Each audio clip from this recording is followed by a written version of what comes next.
जय नाग देवता। नाग पंचमी पर नाग देवता की पूजा करने से आपको उत्तम लोक की प्राप्ति होती है और सर्पदंश का भय दूर होता है। नाग पंचमी का व्रत जो लोग करते हैं उनके लिए नाग पंचमी की व्रत कथा का पाठ करना अनिवार्य होता है। मान्यता है कि नाग पंचमी के दिन भविष्य में पुराण में बताई गई इस कथा का पाठ करने से आपको इस श्लोक में उत्तम फल की प्राप्ति होती है और आपके कुल में सर्पदंश से किसी की मृत्यु नहीं होती। नाग पंचमी की पौराणिक कथा। प्राचीन काल में एक सेठ जी के 7 पुत्र थे। सातों के विवाह हो चुके थे। सबसे छोटे पुत्र की पत्नी श्रेष्ठ चरित्र की विदुषी और सुशील थी, परंतु उसका भाई नहीं था। एक दिन बड़ी बहू ने घर लिपने को पीली मिट्टी लाने के लिए सभी बहुओं को एक साथ चलने को कहा, तो सभी धलिया और खुरपी लेकर मिट्टी खोदने लगी। तभी वहाँ एक सर्प निकला, जिसे बड़ी बहू खुरपी से मारने लगी। यह देखकर छोटी बहू ने उसे रोकते हुए कहा, मत मारो इसे, यह बेचारा निरपराध है। यह सुनकर बड़ी बहू ने उसे नहीं मारा। तब सर्प एक ओर जा बैठा। तब छोटी बहू ने उसे कहा, हम अभी लौट कर आती हैं, तुम यहाँ से जाना मत। यह कहकर वह सबके साथ मिट्टी लेकर घर चली। उसे दूसरे दिन वह बात याद आई तो सबको साथ लेकर वहाँ पहुँची और सर्प को उस स्थान पर बैठा देखकर बोली, सर्प भैया नमस्कार। सर्प ने कहा, तू मैया कह चुकी है इसलिए तुझे छोड़ देता हूँ, नहीं तो झूठी बात कहने के कारण तुझे अभी डस लेता। वह बोली, भैया मुझसे भूल हो गई, उसकी क्षमा मांगती हूँ। तब सर्प बोला, अच्छा तू आज से मेरी बहन हुई और मैं तेरा भाई हुआ, तुझे जो मांगना है मांग ले। वह बोली, भैया मेरा कोई नहीं है, अच्छा हुआ जो तू मेरा भाई बन गया। कुछ दिन व्यतीत होने पर वह सर्प मनुष्य का रूप रखकर उसके घर आया और बोला, मेरी बहन को भेज दो।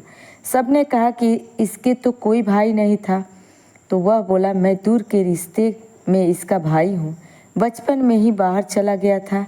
उसके विश्वास दिलाने पर घर के लोगों ने छोटी बहू को उसके साथ भेज दिया।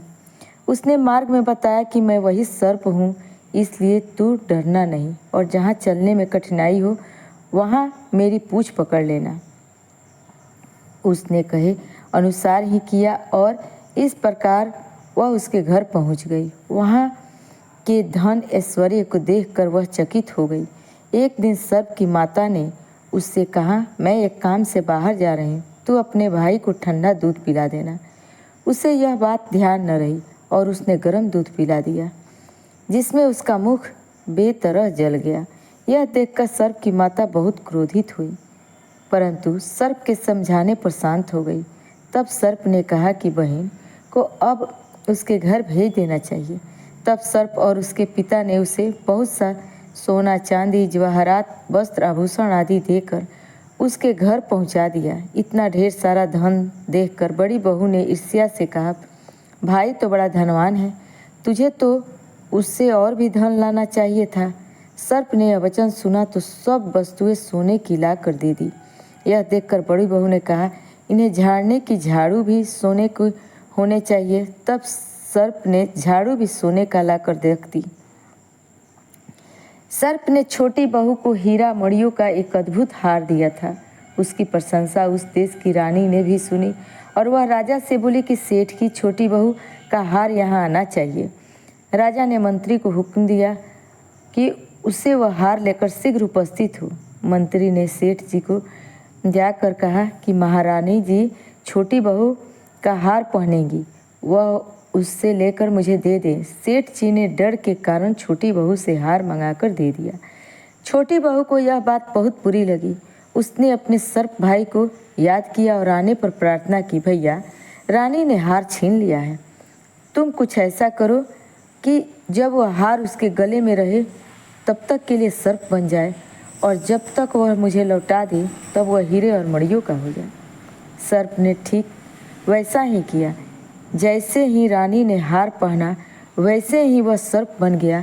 यह देखकर रानी चीख पड़ी और रोने लगी। यह देखकर राजा ने सेठ के पास खबर भेजी कि छोटी बहू को तुरंत भेजो। सेठ जी डर गए कि राजा ने न जाने क्या करेगा। वे स्वयं छोटी बहू को साथ लेकर उपस्थित हुए। राजा ने छोटी बहू से पूछा, तूने क्या जादू किया है? मैं तुझे दंड दूंगा। छोटी बहू बोली, राजन धृष्टता क्षमा कीजिए, यह हार ही ऐसा है कि मेरे गले में हीरे और मणियों में रहता है और दूसरे के गले में सर्प बन जाता है। यह सुनकर राजा ने वह सर्प बना हार उसे देकर कहा, अभी पहन कर दिखाओ। छोटी बहू ने जैसे ही उसे पहना वैसे ही हीरे मणियों का हो गया। यह देखकर राजा को उसकी बात का विश्वास हो गया और उसने प्रसन्न होकर उसे बहुत सी मुद्राएं भी पुरस्कार में दे दी। छोटी बहू अपने घर हार और इन धन दौलत लेकर घर लौट आई। उसके धन को देखकर बड़ी बहू ने ईर्ष्या के कारण उसके पति को सिखाया कि छोटी बहू के पास कहीं से धन आया है। यह सुनकर उसके पति ने अपनी पत्नी को बुलाकर कहा, ठीक ठीक बता कि यह धन तुझे कौन देता है। तब वह सर्प को याद करने लगी। तब उसी समय सर्प ने प्रकट होकर कहा, यदि मेरी धर्म बहन के आचरण पर संदेह प्रकट करेगा तो मैं उसे खा लूँगा।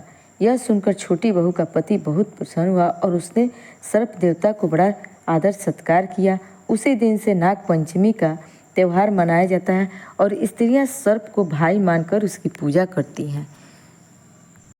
आइए अब भविष्य पुराण में बताई गई इस पाठ कथा को भी सुनते हैं। सुमंतो मुनि बोले, राजन अब मैं पंचमी कल्प का वर्णन करता हूँ।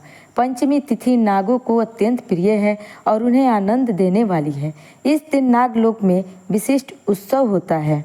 पंचमी तिथि को जो व्यक्ति नागों को दूध से स्नान कराता है उसके कुल में वासुकी, तक्षक, कालिया, मणिभद्र, ऐरावत, धृतराष्ट्र, कंकोटक और धनंजय ये सभी बड़े बड़े नाग अभय दान देते हैं। उसके कुल में सर्प का भय नहीं रहता। एक बार माता के श्राप से नागलोक जलने लग गए थे, इसलिए उस दाह की व्यथा को दूर करने के लिए पंचमी को गाय के दूध से नागों को आज भी लोग स्नान कराते हैं। इससे सर्प भय नहीं रहता है।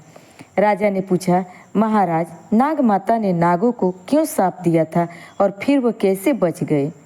इसका आप विस्तार पूर्वक वर्णन करें। सुमंतो मुनि ने कहा, एक बार राक्षसों और देवताओं ने मिलकर समुद्र मंथन किया। उस समय समुद्र से अतिशय श्वेत उज्जैश्रवा नाम का एक अश्व निकला। उसे देखकर नाग माता कट्रु ने अपनी सौत बीनता से कहा कि देखो यह अश्व श्वेत वर्ण का है, परंतु इसके बाल काले दिख पड़ते हैं। तब बीनता ने कहा, न तो यह अश्व न तो श्वेत है, न काला है और न लाल। यह सुनकर कट्रु ने कहा, मेरे साथ शर्त करो कि यदि इस अश्व के बालों को कृष्ण वर्ण का दिखा दूं तो तुम मेरी दासी हो जाओगी, और यदि नहीं दिखा सकी तो मैं तुम्हारी दासी हो जाऊंगी। बिनता ने यह शर्त स्वीकार कर ली। दोनों क्रोध करती हुई अपने अपने स्थान को चली गई। कट्रु ने अपने पुत्र नागों को बुलाकर सब वृत्तांत उन्हें सुना दिया और कहा कि पुत्रों, तुम अश्व के बाल के समान सूक्ष्म होकर उसके शरीर में लिपट जाओ, जिससे यह कृष्ण वर्ण का दिखाई न दे, ताकि मैं अपनी सौत बिनता को जीतकर उसको अपनी दासी बना सकूं। माता के इस वचन को सुनकर नागों ने कहा कि माँ, यह छल तो हम लोग नहीं करेंगे, चाहे तुम्हारी जीत हो या हार। छल से जीतना बहुत बड़ा अधर्म है। पुत्रों का यह वचन सुनकर कट्रु ने कहा, तुम लोग मेरी आज्ञा नहीं मानते हो, इसलिए मैं तुम्हें श्राप देती हूँ कि पांडवों के वंश में उत्पन्न राजा जन्मेजय जब सर्प सत्र करेंगे तब उस यज्ञ में तुम सभी अग्नि में जल जाओगे। इतना कहकर कट्रु चुप हो गई। नागगण माता का शाप सुनकर बहुत घबराए और वासुकी को साथ में लेकर ब्रह्मा जी के पास पहुँचे। ब्रह्मा जी भी अपना सारा वृत्तांत सुनाया। इस पर ब्रह्मा जी ने कहा कि वासुकी, चिंता मत करो, मेरी बात सुनो। यायावर वंश में यह बहुत बड़ा तपस्वी जरत्कारु नाम वाली बहन का विवाह कर देना और वह जो भी कहे उसका वचन स्वीकार करना। उसे आस्तिक नाम का विख्यात पुत्र उत्पन्न होगा। वह जन्मेजय के सर्प यज्ञ को रोकेगा और तुम लोग को रक्षा करेगा। ब्रह्मा जी के इस वचन को सुनकर नागराज बासुकी अति सह प्रसन्न हो उन्हें प्रणाम करके अपने लोक में आ गए। सुमंतु मुनि ने इस कथा को सुनाकर कहा, राजन, यह यज्ञ तुम्हारे पिता राजा जन्मेजय ने किया था। यही बात श्री कृष्ण भगवान भी श्री युधिष्ठिर से कही थी कि राजन, आज से 100 वर्ष के बाद सर्प यज्ञ होगा, जिसमें बड़े बड़े विषधर और दुष्ट नाग नष्ट हो जाएंगे। करोड़ों नाग जब अग्नि में दग्ध होने लगेंगे, तब आस्तिक नामक ब्राह्मण सर्प यज्ञ रोककर नागों की रक्षा करेगा। ब्रह्मा जी ने पंचमी के दिन वर दिया था और आस्तिक मुनि ने पंचमी को ही नागों की रक्षा की थी। अतः पंचमी तिथि नागों को बहुत प्रिय है। नाग पंचमी के दिन नागों की पूजा कर यह प्रार्थना करनी चाहिए कि जो नाग पृथ्वी में, आकाश में, स्वर्ग में, सूर्य की किरणों में, सरोवरों में, वापी, कूप, तालाब आदि में रहते हैं, वे सब हम पर प्रसन्न हो। हम उनको बार बार नमस्कार करते हैं। इस प्रकार नागों को विसर्जित कर ब्राह्मणों को भोजन कराना चाहिए और स्वयं अपने कुटुंबियों के साथ भोजन करना चाहिए। प्रथम मीठा भोजन करना चाहिए, अनंतर अपनी अभिरुचि के अनुसार भोजन करें। इस प्रकार नियमानुसार जो पंचमी को नागों का पूजन करता है, यह श्रेष्ठ विमान में बैठकर नागलोक को जाता है और बाद में द्वापर युग में बहुत पराक्रमी, रोग रहित तथा प्रतापी राजा होता है। इसलिए घी, खीर और गुगुल से इन नागों की पूजा करना चाहिए। राजा ने पूछा, महाराज, क्रुद्ध सर्प के काटने से मरने वाला व्यक्ति किस गति को प्राप्त होता है और जिसके माता पिता, भाई, पुत्र आदि सर्प के काटने से मरे हों, उनके उद्धार के लिए कौन सा व्रत, दान अथवा उपवास करना चाहिए, यह आप बताइए। सुमंतु मुनि ने कहा कि राजन, सर्प के काटने से जो मरता है वह अधोगति को प्राप्त होता है तथा निर्विष सर्प होता है, और जिसके माता पिता यदि सर्प के काटने से मरते हैं वह उनकी सद्गति के लिए सावन मास के शुक्ल पक्ष की पंचमी तिथि को उपवास कर नागों की पूजा करे। यह तिथि महापुण्य कही गई है। इस प्रकार 12 महीने तक चतुर्थी तिथि के दिन एक बार भोजन करना चाहिए और पंचमी को व्रत कर नागों की पूजा करनी चाहिए। पृथ्वी पर नागों का चित्र अंकित कर अथवा सोना, काष्ठ या मिट्टी का नाग बनाकर पंचमी के दिन करवीर, कमल, चमेली आदि पुष्प, गंध, धूप और विविध नैवेद्य से उनकी पूजा, घी, खीर और लड्डू उत्तम 5 ब्राह्मणों को खिलाएं। अनंत, वासुकी, शंख, पद्म, कंबल, करकोटक आदि 12 नागों की क्रमशः पूजा करें। इस प्रकार वर्ष पर्यंत व्रत एवं पूजन कर व्रत की पारण करनी चाहिए। बहुत से ब्राह्मणों को भोजन कराना चाहिए। विद्वान ब्राह्मणों को सोने का नाग बनाकर उसे देना चाहिए। यह उद्यापन की विधि है। राजन, आपके पिता जन्मेजय ने भी अपने पिता परीक्षित के उद्धार के लिए यह व्रत किया था और सोने का बहुत भारी नाग और अनेक गौएं ब्राह्मण को दी थी। ऐसा करने पर वे पितृ ऋण से मुक्त हुए थे और परीक्षित ने भी उत्तम लोक को प्राप्त किया था। आप भी इसी प्रकार सोने का नाग बनाकर उनकी पूजा कर उन्हें ब्राह्मणों को दान करें। इससे आप भी पितृ ऋण से मुक्त हो जाएंगे। राजन, जो कोई भी इस नागपंचमी व्रत को करेगा, सांप के डसे जाने पर भी वह शुभ लोक की प्राप्त होगा, और जो व्यक्ति श्रद्धापूर्वक इस कथा को सुनेगा उसके कुल में कभी भी सांप का भय नहीं रहेगा।